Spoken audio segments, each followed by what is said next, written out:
이솝우화에 이런 이야기가 있습니다.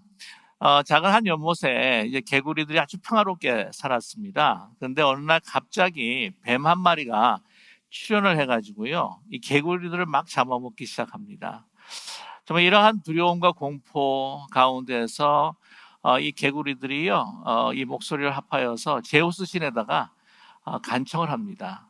제우스 신이여, 제우스 신이여, 우리를 보호할 수 있는, 그리고 이 뱀을 퇴치할 수 있는 아주 왕을 저희들에게 주십시오라고 이렇게 간청을 했습니다. 뭐 개굴 그러니까 얼마나 시끄러웠겠어요.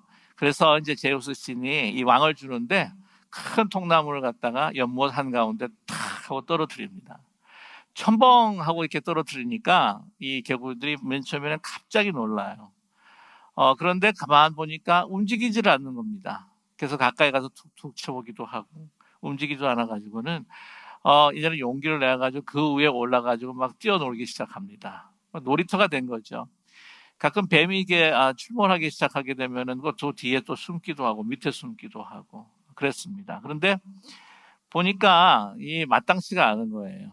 그래가지고 더 강력한 왕을 우리가 제우스 신에게 요청을 하자. 그래가지고 제우스 신에게 또 개골 구리면서 아주 시끄럽게 간청을 하면서 우리에게 더 강력한 왕을 보내주십시오. 더 강력한 왕을 보내주십시오. 그렇게 이제 요청을 한 거예요. 제우스 신이 이제 듣다 보다 가지고는 이 황새를 탁 보내줍니다. 딱 황새가 딱 하고 날라 딱 앉았다. 안착을 딱 하니까 와, 멋있습니다. 다리도 길고 부리도 길고 와, 우리의 위대한 왕이다. 이렇게 와가지고는 이제 뱀이 출몰할 때 다 이렇게 퇴치를 해줘가지고는 막 뭐 환호성을 막 지릅니다. 우리 위대한 왕이다. 그런데 얼마 있지 않다가 이제 황새가 어떻게 하죠? 개구리를 잡아먹기 시작을 합니다. 개구리 잡아먹기 시작해가지고 막 죽음을 당하는데 뭐 어쩔 수가 없죠. 이미 때는 늦어버리고 말았습니다. 여러분, 이 이솝우화가 제가 조금 각색을 해서 이야기를 해드린 거예요.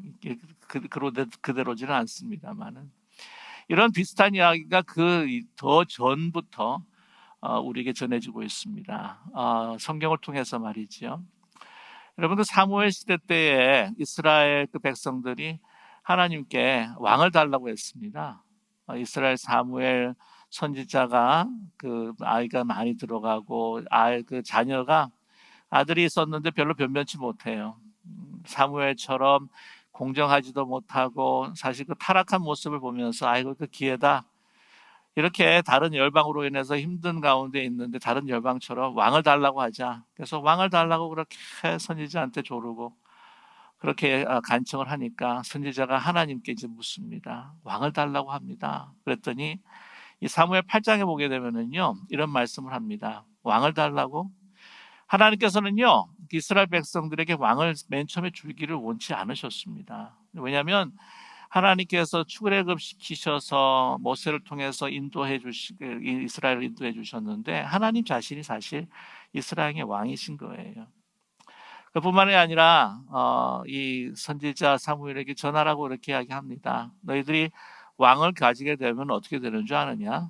너희 아들들이 이제 징발이 돼가지고는 군사로 사용될 것이고 또한 왕궁에서 왕을 위해서 또 종으로 쓰이게 될 거고 또 왕의 병거와 그런 무기들을 만드는 것에 거기에 그들이 또한 노예처럼 일을 하게 될 거다.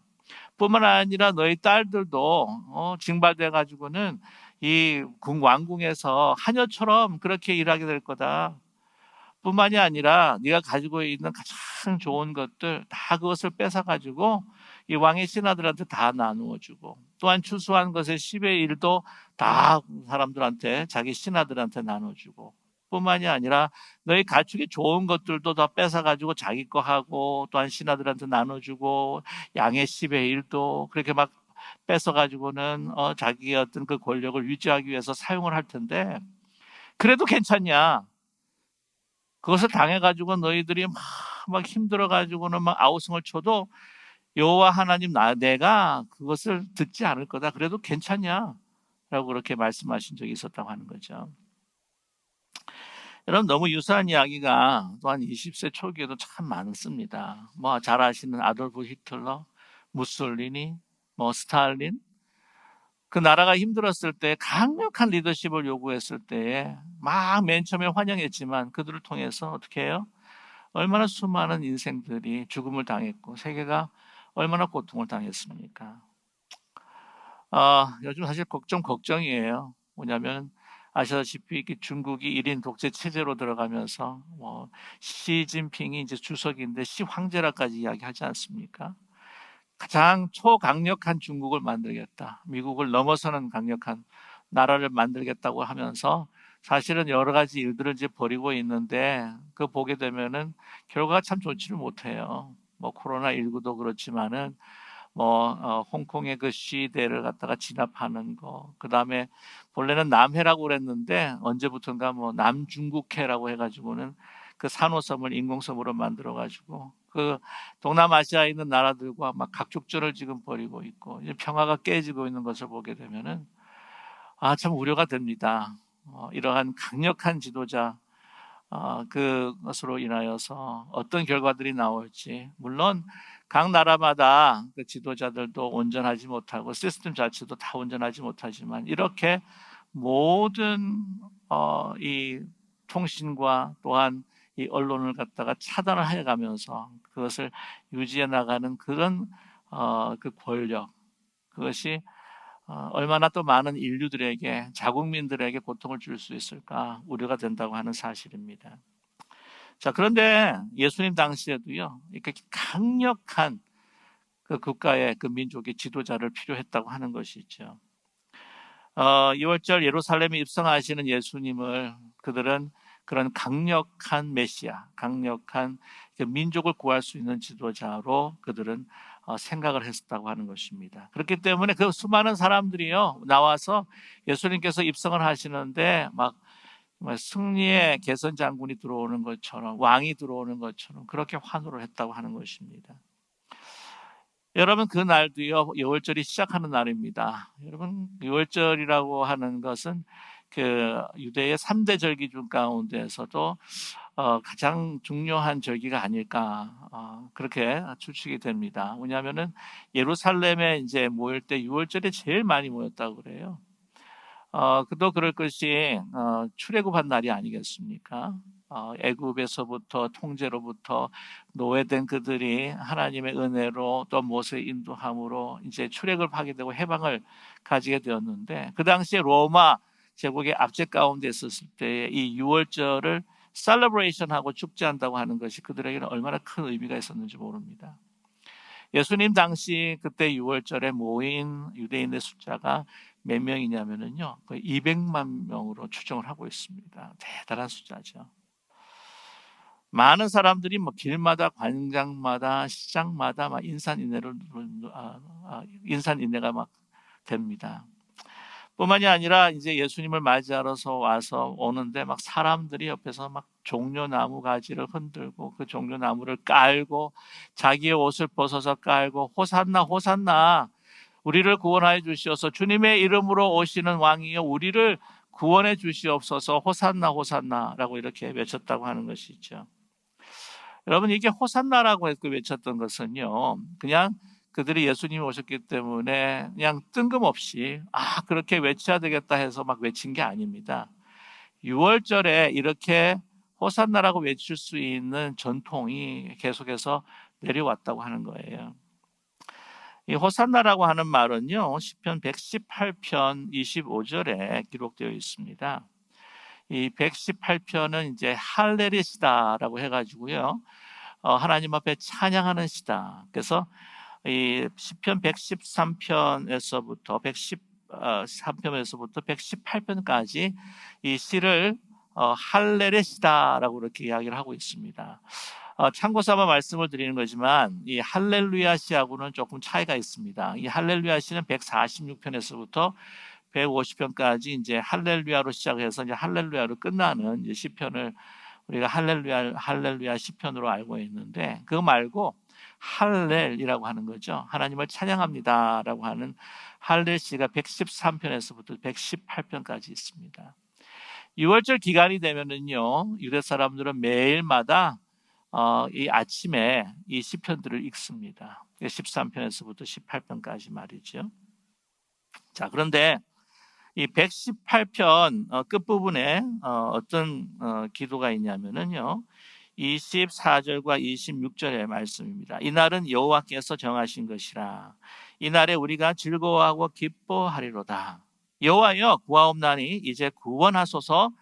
여호와여 우리가 구하옵나니 이제 형통하게 하소서. 여호와여 여호와의 이름으로 오는 자가 복이 있으며 우리가 여호와의 집에서 너희를 축복하였도다. 그래서 118장 편 25절, 118편 25절을 보게 되면은 그 시작이 구원하소서 내가 기도하오니라고 이렇게 기도하고 있는데 이게 요샤 안나라고 하는 말입니다. 요샤 안나. 요샤라고 하는 것은 우리를 구원하소서. 안나라고 하면 히브리 말로 우리가 기도합니다. 내가 기도합니다라고 하는 말이에요. 그래서 요샤 안나를 이렇게 사실은 붙여가지고 영어로 호산나라고 이렇게 이야기를 하는 거예요. 이 호산나라고 이렇게 하는 그 근원이 이제 118편에 있는데 118편에 어떤 내용으로 사실 또 기도하고 있냐면은 10절과 12절에 이렇게 기도하는 기도가 있습니다. 문나라가 나를 애워쌌으니 내가 여호와의 이름으로 그들을 끊으리로다. 그들이 나를 애워쌌으니 내가 여호와의 이름으로 그들을 끊으리로다. 그들이 벌들처럼 나를 애워쌌으나 가시덤불에 불같이 타 없어졌나니 내가 여호와의 이름으로 그들을 끊으리로다. 이 시편 내용을 보게 되면 우리를 구원하소서. 무엇을 구원해 달라고 하냐면은 다른 열방들의 그 공격에 있어서부터 우리를 보호하시고 그들을 끊어 주시옵소서. 그들을 멸해 달라고 하는 말씀이죠. 이 시편을 계속해서 읽으면서 호산나 했을 때 그 마음속에는요. 이 로마 제국을 향한 하나님의 그 기도가 응답받기를 원했습니다. 이 로마 제국을 정말 다 끌어달라는 것입니다. 그래서 그 우리를 구원해 달라고 말이죠. 이러한 이 로마 제국의 압제에서부터 그냥 해방되기 위한 간절한 염원들이 그들 가운데 예수님 오셨을 때 그 당시에 있었다고 하는 겁니다. 역사적인 것을 조금 잠깐 여러분과 함께 같이 살펴보면은요. 그 이스라엘이 그 헬라 제국에서부터 이제 해방된 해가 이제 165년 주전 165년으로 기록되어 있습니다. 이제 100년 정도가 흘러요. 그리고는 이제 주전 63년에 그 폼페이우스라고 하는 로마 장군이 이 이스라엘을 침공해 옵니다. 그래서 예루살렘들도 이렇게 다 이렇게 들어와서 침략을 하고 난 다음에 식민지를 만들어 버리고 말아요. 그래서 100년간에 누렸던 그 자유와 그 해방들을 이제 빼앗기고 말게 됐죠. 그 이후로 헬라 식민지가 그 이스라엘에게 행했던 그런 고통만큼 참 힘들게 했습니다. 그래서 아시겠지만은 뭐 유대 사람들 저게 먹지 않는데도 불구하고 막 돼지고기 먹이려고 했고요. 또한 그 성전에다가 또한 그 황제 우상의 그 우상들을 막 집어넣으려고 많이 했습니다. 뿐만이 아니라 그 아이들 그 할례를 시키는 거를 우리 유대 사람들은 할례를 시키지 않습니까? 근데 할례를 금하고요. 뿐만이 아니라 그 무거운 그 조세로 인하여서 많은 그 유대 사람들이 핍박과 고통을 받게 됩니다. 그것에 대해서 얼마나 해방되기를 원했는지 몰라요. 그런데 이제 보게 되면은 그 앞세웠던 헤롯 대왕 같은 경우에도 그게 얼마나 사람을 죽이냐면은 여러분 아시겠지만 자기 아들도 죽이지 않습니까? 우리가 너무나 잘 알고 있는 예수님께서 탄생하실 때 그 2살 이후로의 그 남자 아이들 다 죽였습니다. 그러니까 얼마나 그 유대 사람들이 그 분노를 했겠어요. 물론 성전 확장 공사를 통해서 유대인의 마음들을 좀 얻어보려고 했지만 말이죠. 그리고 뿐만 아니라 예수님께서 태어나시고 난 후에 12년 후입니다. 이 사독이라고 하는 바리새인이 예루살렘을 중심으로 해서 이제 저항 운동을 벌이게 됩니다. 그게 이제 혁명을 일으키게 되는 거죠. 그런데 그것이 이제 무산이 되면서 2,000명이 십자가 처형을 당하는데 이 20마일 되는 그 거리 그 길에다가 십자가 처형을 해가지고 2,000명을 다 세워놓습니다. 그래서 너희들 이걸 보고 절대 로마 제국한테 저항하지 말라고 하는 신호를 보낸 거죠. 메시지를 아주 강력하게 보냈습니다. 근데 여러분 아시겠지만 유대 사람들이, 로마 사람들이 그렇게 이야기를 해요. 다른 민족보다 너무 사실 거칠고 저항이 많은 민족이다. 그들은 그렇게 생각했어요. 다른 그 민족 같은 경우에는 여러 신을 모시는데 이게 한 유일신만을 모시는 선택된 민족이라는 생각 때문에 이렇게 거칠게 저항하는 것이 아니겠느냐, 그런 생각을 하게 됩니다. 아무튼 그래서 뿐만 아니라 계속해서 저항이 일어납니다. 이 기록에 보게 되면은요, 예루살렘에 예수님께서 입성하시기 전 5년 그 기간 동안, 전 5년 전 그 기간 동안에 32번의 폭동이 일어납니다. 그 메이저, 가장 큰 어떤 혁명이라고 손꼽을 때 6개나 되고요. 그만큼 상황이 혼돈스러웠던 거예요. 그러니까 이 예루살렘에 한마디로 말하면은 조금이라도 불을 딱 붙이게 되면 막 폭발할 것 같은 일촉즉발의 상황이 그냥 계속 지속이 됐다고 하는 것이죠. 그러니까 이 예루살렘에 그 유월절에 그렇게 많이 모이니까 잘못하면 그 중심으로 해서 이제 폭동이 일어날 것 같은 그런 그러한 일들이 짐작이 되는 거예요. 그래서 이 로마 정부에서 특별히 그 총독은, 그 로마 총독은요, 이거를 6월절을 그냥 없앴으면 좋겠다 하는 생각을 가졌었어요. 그러나 이걸 없애면 더 큰 폭동이 일어나겠죠.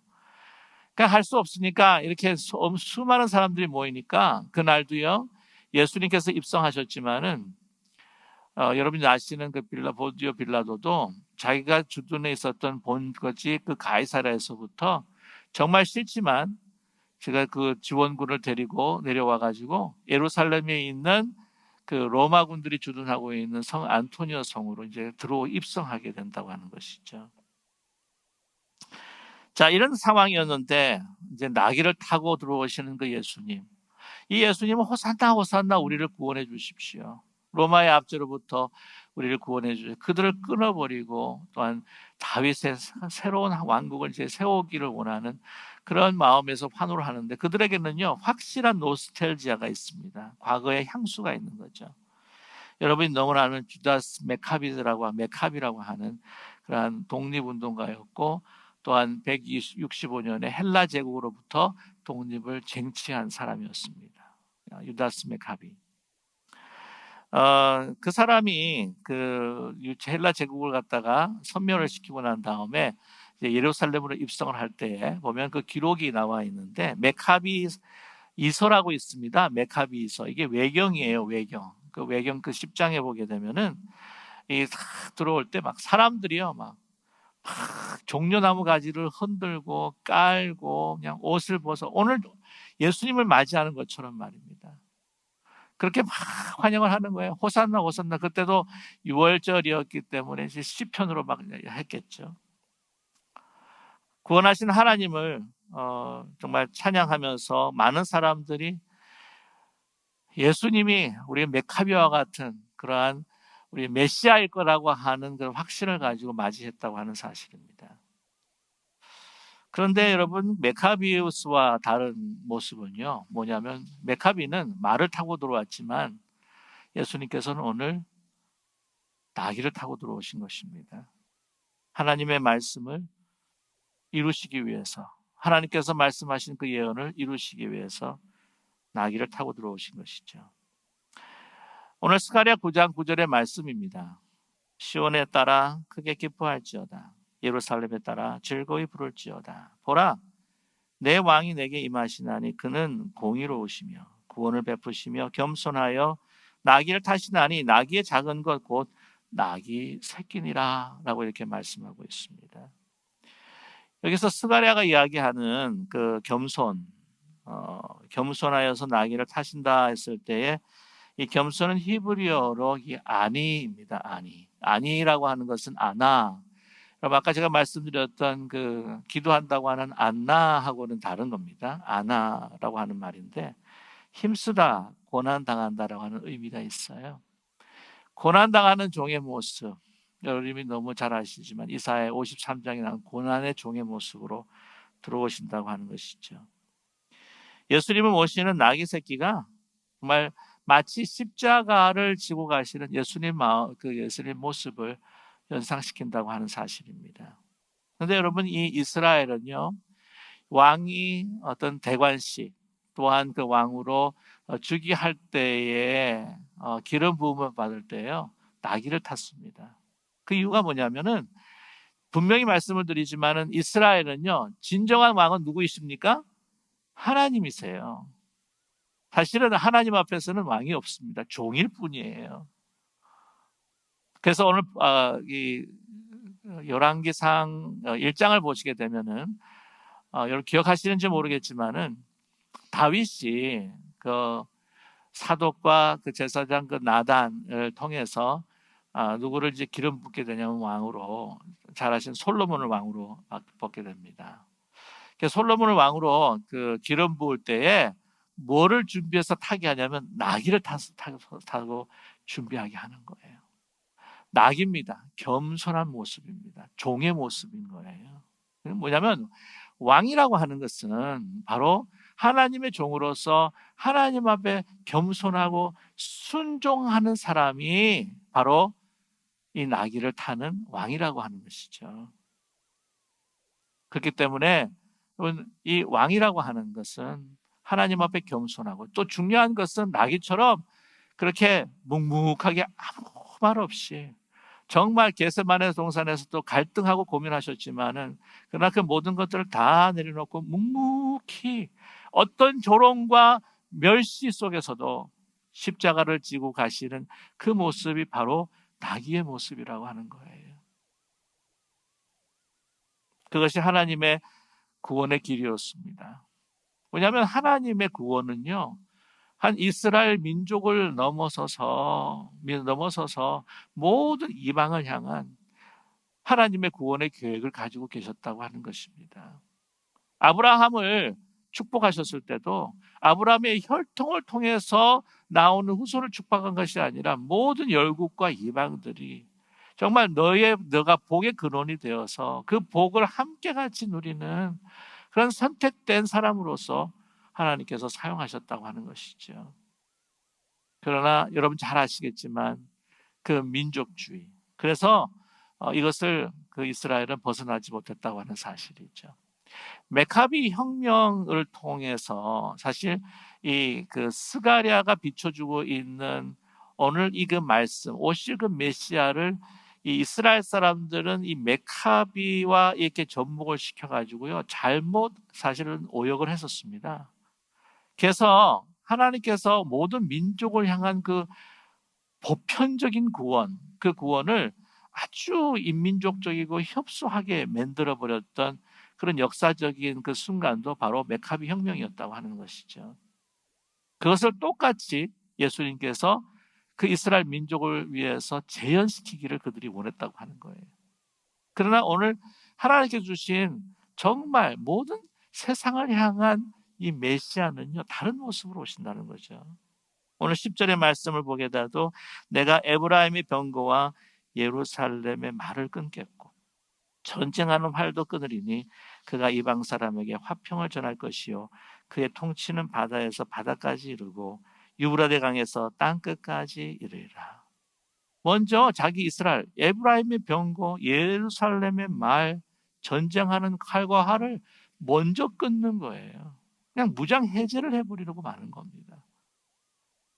다른 이방 사람들이 지금 무기를 갖고 있다고 할지라도 말입니다.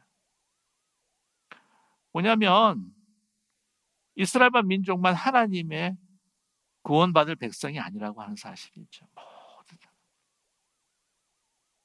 그래서 예수님께서 사실 그 피와 힘의 그 악순환을 통해서 그냥 우리 인간의 역사가 피로 흘러가는 것을 멈추기 위해서 십자가로 그거를 막으시고 온 인류를 위해서 어린 양 제물이 되셔서 우리를 구원하시고자 하신 것이 아니겠습니까?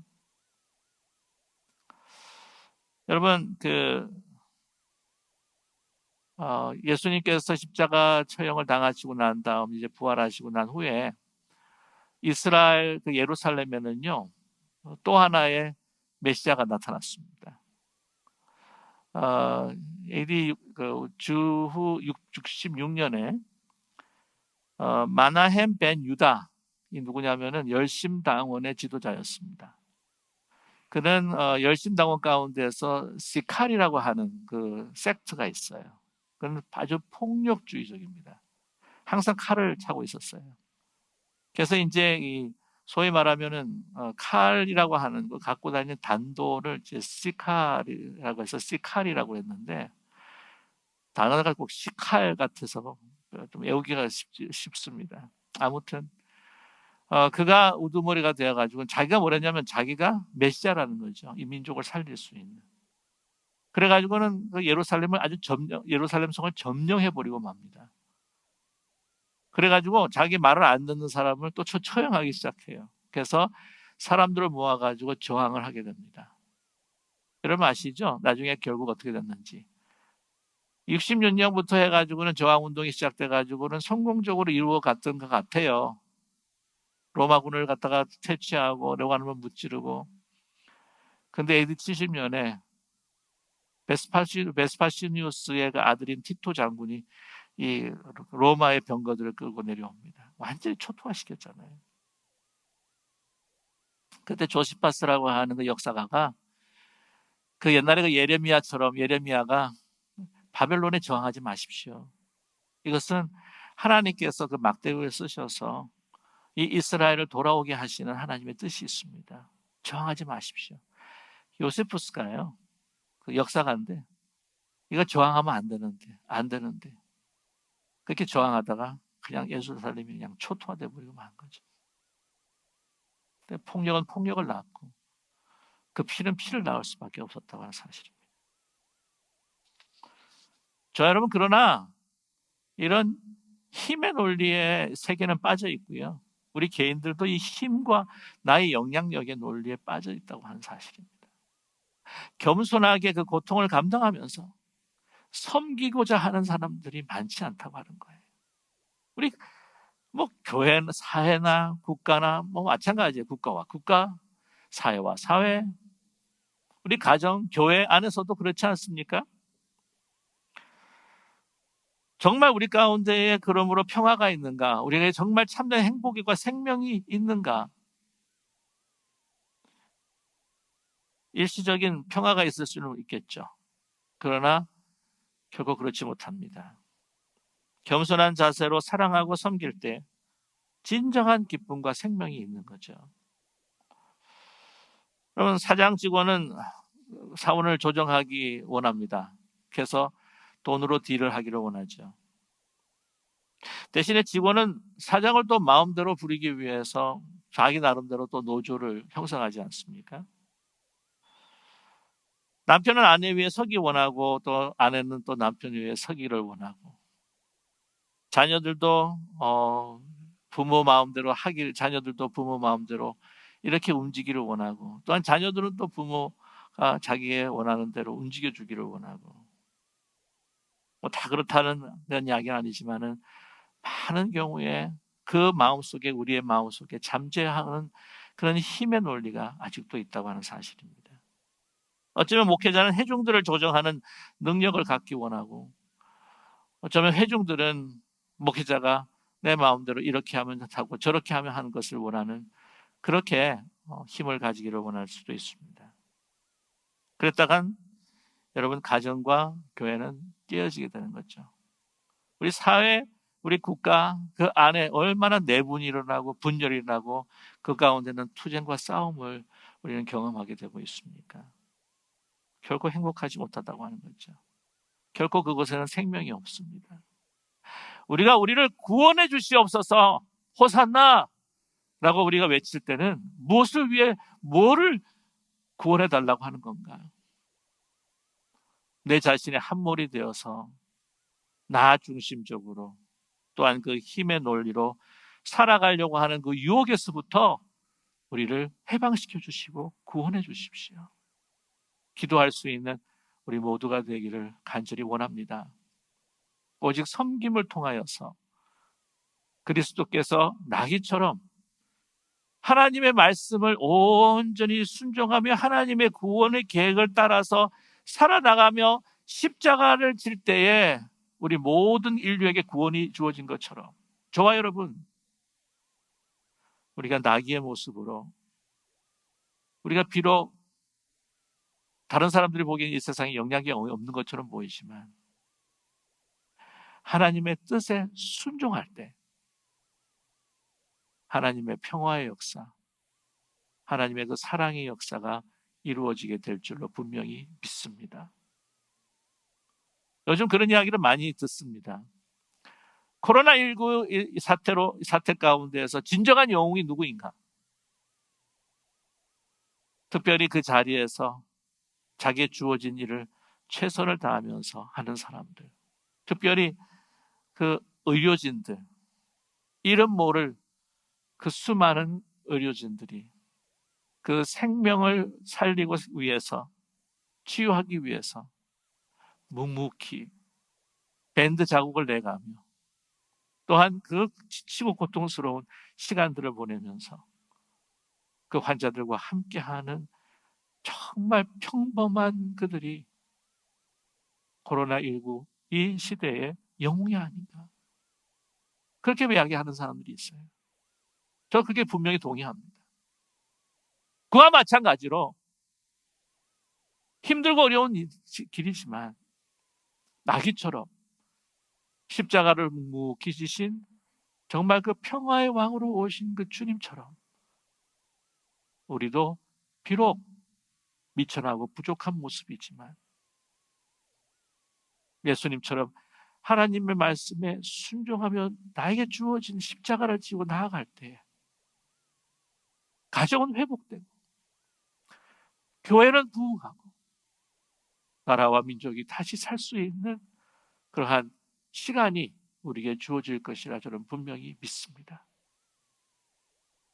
코로나19의 속에서 하나님께서 우리를 향하신 뜻이 무엇인지, 우리는 먼저 무릎 꿇고 우리를 구원해달라고 기도할 뿐만이 아니라 혹시라도 주위에 힘들고 어려우신 분들이 있다면 그 고통과 함께 나누며 섬기는 그리스도의 그 모습이 바로 저와 여러분의 모습이 되는 이 고난주간이 되게 하시고 또한 그 영광의 기쁨을 부활로 맞이하는 저와 여러분 되시기를 주님의 이름으로 간절히 축원합니다.